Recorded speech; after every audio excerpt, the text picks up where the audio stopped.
জন্য অক্লান্ত পরিশ্রম করে যাচ্ছে, রক্ত দিচ্ছে, জীবন দিচ্ছে, ফাঁসির কাজটা ঝুলছে, আজকে তারাও হলো নবীর ওয়ারিস।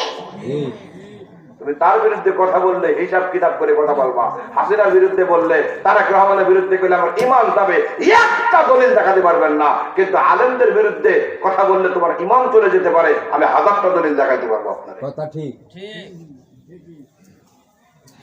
ভোট আপনি জানা দেবেন, দেন, আমরা ভোট চাইতে আসিনি এখানে, আর ভোট আমরা চাবো না।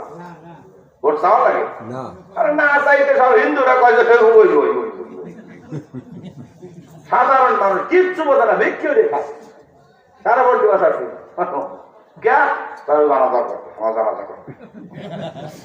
বোঝেন না আপনি। আমাদের চাওয়া লাগবে না, আমাদের চাওয়া লাগবে ইনশাল্লাহ দেব। এই জন্য ভাই আমার দেখেন, এই ভোটও পড়ে থাকবে, দুনিয়া পড়ে থাকবে, ক্ষমতা পড়ে থাকবে, কিন্তু আমি আপনি পড়ে থাকবো, ঠিক কিনা? আমল নামা নষ্ট করা, আমল নামা নষ্ট করা যাবে না।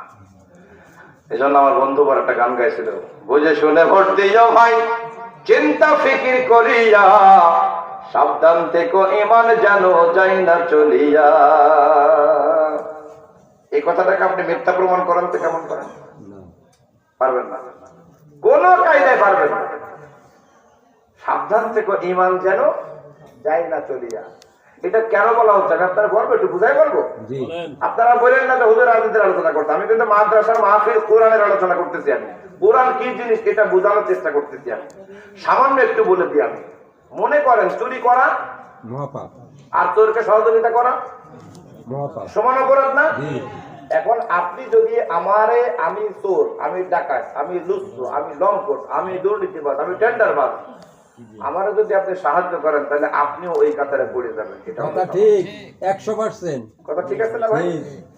আর যদি একজন আলেমকে আপনি নির্বাচিত করেন, ওনার মাধ্যমে যত ভালো কাজ হবে আপনি তার একটা সৎকার পাবেন অবশ্যই। যদি একটা ভালো কাজ করলে বা করাইলে সওয়াব হয়, তাহলে একটা খারাপ কাজ করলে যে গুনাহ হয়, এই খারাপ কাজ যে করাইছে তারও গুনাহ হয়। আপনি শুধু সওয়াবেরটা সুবহানাল্লাহ কবেন, নাউজুবিল্লাহ কবেন না? নাউজুবিল্লাহ। শুধু সুবহানাল্লাহ আল্লাহ কোরআন সুবহানাল্লাহ দিতে, নাউজুবিল্লাহ দিইনি তো সে ওয়াজ করো না কেন? এইজন্য ভাইরা আমার, কোন আলেমদের সাথে বেয়াদবি করা যাবে না, আলেমদেরকে কটু বাক্য দেওয়া যাবে না, আলেমদের সাথে শত্রুতা পোষণ করা যাবে না। তাহলে কি হবে জানেন? আপনার আখিরাত আপনার অজান্তে আপনি নষ্ট করে ফেলছেন। আল্লাহ তাআলা আমাদেরকে এই ব্যাপার থেকে হেফাজত করুন বলি আমিন। সম্মানিত বন্ধুরা আমার, এবার আসেন আমি আপনাদের সামনে যে কোরআন কারীমের আয়াত তেলাওয়াত করেছি, এই আয়াতের মধ্যে আল্লাহ রাব্বুল আলামিন বলেন, ওয়ামান আ'রাদা আন যিকরি ফাইন্না লাহু মাঈশাতান দানকা ওয়া নাহশুরুহু ইয়াওমাল কিয়ামাতি আ'মা। আল্লাহু আকবার। এই আয়াতে আল্লাহ বলেন, ওয়ামান আ'রাদা আন যিকরি, যারা আমার জিকির থেকে মুখ ফিরিয়ে নেবে। এই জায়গায় জিকির মানে হলো ডাইরেক্ট আল কোরআন। কি জি, আমরা জিকির বলতে বুঝি কি? জিকির মানে হলো আল্লাহ স্মরণ। জিকির মানে কি? আল্লাহ স্মরণ। এই জন্য আমরা সকাল সন্ধ্যা কি করি? জিকির করি, লা ইলাহা ইল্লাল্লাহ, সুবহানাল্লাহ, আলহামদুলিল্লাহ, লা ইলাহা ইল্লাল্লাহ, আল্লাহু আকবার, জিকির করি না? এটাও একটা জিকির। আর কোরআনের আরেকটা নাম হলো জিকির। যারা আলেম তারা ভালো মিলাতে পারবেন। দেখেন আল্লাহ তাআলা কোরআনের হেফাজতের ব্যাপারে যে আয়াত দিয়েছেন, ইন্না নাহনু নাযালনা যিকরা, যিকরা, তাহলে এখানে জিকির, ওখানেও কি জিকির। আল্লাহ বলেন নিশ্চয় আমি কোরআন নাযিল করেছি আর কোরআনের হেফাজতের দায়িত্ব আমি আল্লাহ নিয়েছি। সুবহানাল্লাহ। এইখানে আল্লাহ বলেন, ওমান আ'রাদা আন যিকরি, যারা আমার কোরআন থেকে মুখ ফিরিয়ে নেবে। মুখ ফিরে নেওয়ার মানে হলো কোরআন পড়বে না, কোরআন বুঝবে না, কোরআন মানবে না, কোরআন পড়াবে না, পড়তে দেবে না।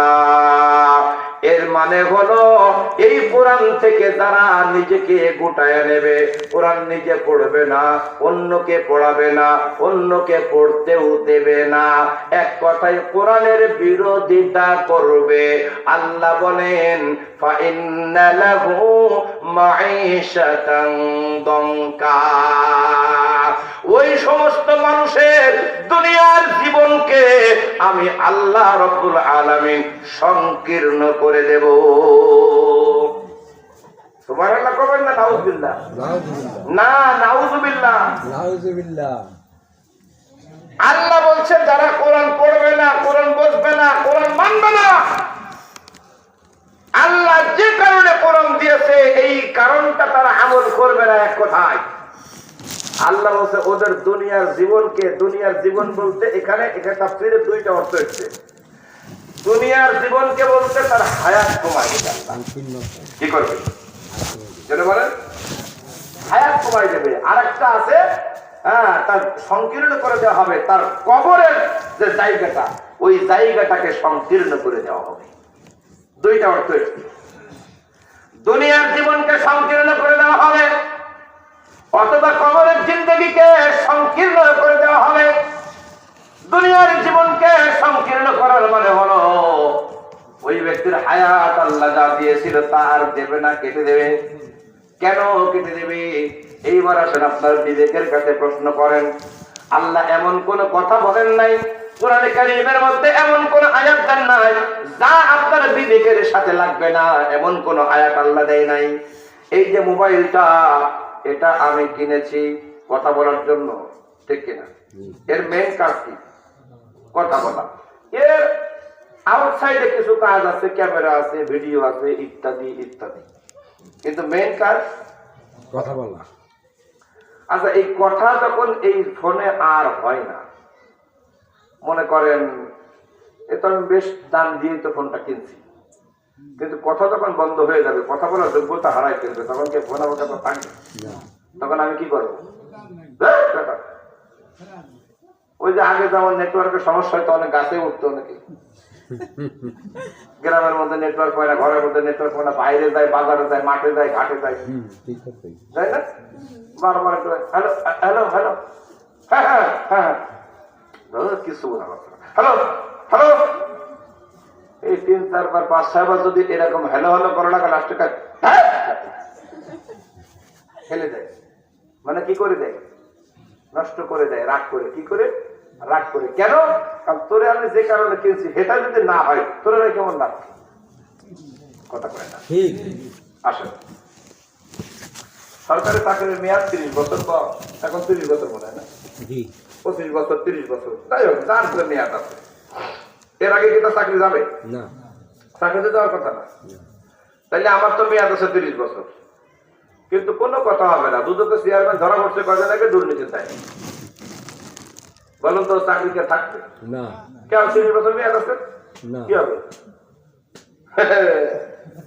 বলে তোর মেয়াদ 30 কান 300 বছর থাকলেও এই পদে তুই আজকের দিনেও রাখার যোগ্যতা রাখিস না।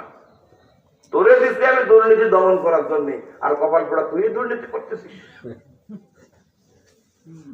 তার মানে তারে যে কারণে নিয়োগ দেওয়া হয়েছে সেই কাজ যদি তার দ্বারা না হয়, বরং যদি ক্ষতিগ্রস্ত হয়, মেয়াদ থাকুক 41 সাল পর্যন্ত, কিন্তু কয় না না না না, তোর চাকরি আর থাকবে না, আজকেই ক্লোজ, আজকেই বহিষ্কার।